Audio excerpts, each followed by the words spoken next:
Hello mga ka-tarot guide by Miss M. Ang reading natin for today's video, this is for all the signs. Lahat ng zodiac sign, ito yung reading mo bago matapos ang 2024, okay? Bago matapos ang 2024, may huge conflict akong nakikita. May huge conflict and you are feeling trapped. Feeling mo stagnant ang buhay mo, walang pagbabago, hanggang dyan ka na lang, pero hindi. Kasi may 6 of cards, may transitioning na magaganap. No, may mga plano ka before December 2024. May plano kang magkabahay. No, comment below if nagre-resonate. May ipapatayo kang bahay or business dito. May due beginning ako nakikita. No? You will experience a huge conflict at dahil dyan,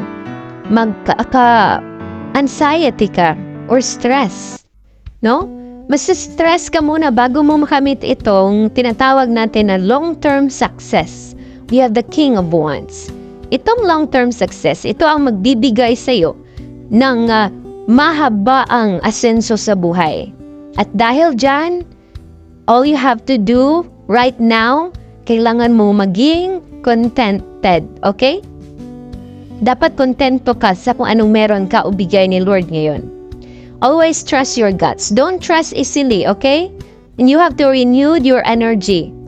Madali kang panghinaan ng loob at kailangan mong baguhin ang mindset na yan. Alam ko ngayon may financial problem tayo nakikita dito. May financial problem. The first card symbolizes the financial instability, no? So kailangan mong magsumikap. You have the 8 of cards. You are skilled. Ang dami mong potential. Ang dami mong diskarte sa buhay. No? Kailangan mo lang yung enhance. I-enhance mo yan. And meron tayong changes. May pagbabago. May kaperahan dito. No? You have to be strong. No? You have to be stronger. May pag-asa. May pag-asa ang buhay mo. Stagnant ka lang talaga ngayon. Okay? Comment below if magre-resonate. Okay? As expected, may gulo. Pero magiging okay siya. All you need to do, change your mindset, then you will change your life. Okay? Change your pag-iisip ba? Kumbaga. Kasi masyado kang napanghihinaan ng loob. No? Madami kang potential. Ito ay may nakikita kong babae at lalaki. Sa ngayon may financial problem ka. Pero kailangan mo lang tatagan ng loob at huwag panghinaan ng loob. Okay? May kapirahan.